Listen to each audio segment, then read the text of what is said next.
Xin chào các bạn. Kết quả bầu cử nước Mỹ giữa nhiệm kỳ sắp ra mắt. Trước khi bầu cử có nhiều người dự đoán Đảng Cộng hòa sẽ có thắng lợi lớn, nhưng kết quả là Đảng Cộng hòa nhiều nhất chỉ có thể lấy được hạ viện, không có thắng nhiều hơn Đảng Dân Chủ. Và cũng có nhiều người ứng cử là được ông Trump ủng hộ, nhưng cuối cùng không được trúng cử. Điều đó biểu thị là chính sách đối Nga đã lấy được một số thành tích rồi. Tại vì bây giờ vấn đề lạm phát ở nước Mỹ đã đến mức đỉnh cao, nhưng không có nhiều người Mỹ có đi trừng phạt Đảng Dân Chủ bằng cách chuyển sang ủng hộ Đảng Cộng hòa. Có lẽ điều đó có thể dự báo trong tương lai chính sách đối ngoại cứng rắn sẽ trở thành một diệu kế để thu hút lá phiếu. Và trong video hôm nay mình muốn chia sẻ một điều là tại sao chính sách đối ngoại cứng rắn có thể giảm bớt vấn đề lớn nhất của nước Mỹ bây giờ, đó chính là phân biệt chính trị.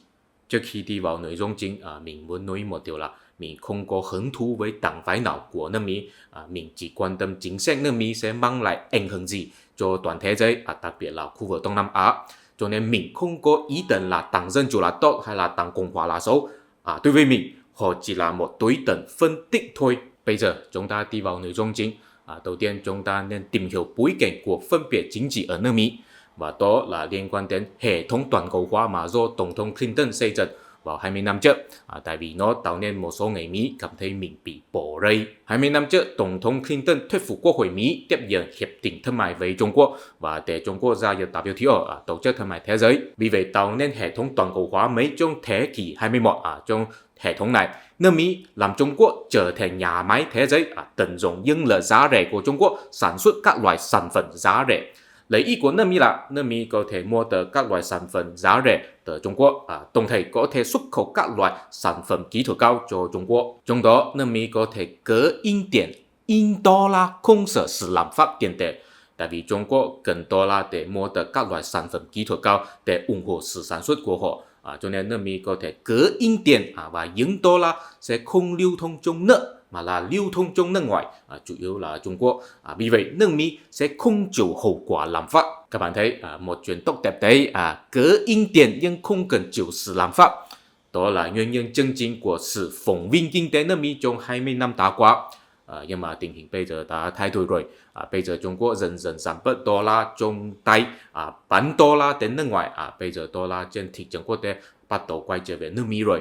Cho nên bây giờ nước Mỹ bắt đầu chịu hậu quả lạm phát. Nhưng mà không cần chịu sự lạm phát thì phải chịu sự di dời của nhà máy trong nước. Tức là tại vì giá cả sản xuất ở Trung Quốc rất rẻ, cho nên nhà máy nước Mỹ đều di dời đến Trung Quốc. Hậu quả là có nhiều người thất nghiệp. Họ vốn là làm việc ở nhà máy hay là có tình việc, và chính là họ tạo nên phong trào ủng hộ ông Trump, bầu cử ông Trump, đưa ông Trump vào Nhà Trắng vào năm 2016. Tại vì khi đó ông Trump chính là nói rằng ông ấy sẽ hạn chế di dân, tức là bảo hộ cơ hội làm việc của người dân, cũng sẽ nâng cao thuế quan, tức là khiến nhà máy không dám di dời đến nước ngoài. Cho nên có nhiều người gọi Tổng thống Trump là Blue Collar President, ý là Tổng thống của những người công nhân làm công việc tay chân. Chính là sự ra mắt của ông Trump, các nhà chính trị nước Mỹ biết rằng phẫn nộ của những người công nhân đã đến mức đỉnh cao rồi, không thể mặc kệ nữa. Cho nên trong bầu cử năm 2020, ông Biden nói rằng ông ấy sẽ triển khai các cuộc xây dựng cơ sở hạ tầng, tức là tìm việc cho những người công nhân để họ ủng hộ mình. Chúng ta chưa biết ông Biden có thành công hay không, nhưng dù sao bây giờ ông Trump đã không có sự ảnh hưởng nữa. Thật ra vấn đề này không phải là đến khi ông Trump tham gia bầu cử mới xuất hiện. Xin các bạn coi biểu đồ này. Chúng ta có thể thấy rằng sau năm 2000, chính là sau Trung Quốc gia nhập WTO, công việc làm tay chân ở nước Mỹ ngay lập tức giảm bớt đi xuống, đến năm 2010 mới tăng thêm lại, nhưng vẫn ít so với ngày xưa. Vì vậy chúng ta có thể biết rằng sau năm 2000 vấn đề đã xuất hiện rồi, và đến 2010 chính phủ nước Mỹ đã phát hiện rồi, cho nên mới có chính sách tăng việc làm, nhưng vẫn không thể giải quyết được vấn đề, cho nên mới tạo nên sự nổi lên của Tổng thống Trump vào năm 2016. Và mình mấy các bạn chú ý một điều là vấn đề chân chính là như thế nào, đó là một chuyện, ok? Và trong cuộc bầu cử vấn đề sẽ được biểu hiện như thế nào, đó là một chuyện khác. Tại vì trong cuộc bầu cử, cái mà quan trọng nhất là có thể thu hút lá phiếu của công dân. Cho nên sự tiến hành của cuộc bầu cử không khác gì với bán hàng, tức là marketing. Khi người ta bán hàng, phải tận dụng quảng cáo và sách lược bán hàng để thu hút khách hàng trả tiền. Khi người ta tham gia bầu cử cũng phải tận dụng khẩu hiệu và sách lược bán ứng cử viên để thu hút công dân bỏ phiếu. Bây giờ ở nước Mỹ vấn đề chân chính là công dân không có việc làm hay là cảm thấy thu nhập mình không bằng với người ta. Nhưng mà đối với đa số người, họ chỉ có thể nhìn thấy được hoàn cảnh xung quanh của mình, họ không đủ điều kiện để tìm hiểu xu hướng chung của quốc gia hay thế giới.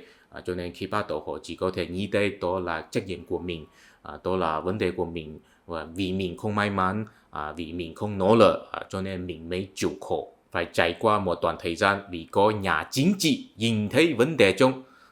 Ở nước Mỹ, khi nhà chính trị nhìn thấy vấn đề chung thì giống như người làm thương mại nhìn thấy cơ hội bán hàng. Ok, họ sẽ tạo nên mấy câu khẩu hiệu, tạo nên mấy ý thức hệ để tóm lại vấn đề một cách đơn giản hơn, báo cho người dân rằng ok, tại sao bây giờ các bạn cảm thấy bất mãn? Để tôi báo cho bạn, đó là vì cái này, cái đó, cái kia. Ok, nhưng đừng lo nữa, tôi đã phát hiện vấn đề rồi, tôi có thể giải quyết, cho nên xin bỏ phiếu cho tôi. Giống như người ta bán hàng, nếu sản phẩm mình thực sự rất tốt thì người ta không cần làm quảng cáo quá nhiều. Ok, còn nếu sản phẩm thật ra không tốt lắm thì phải làm quảng cáo rất nhiều.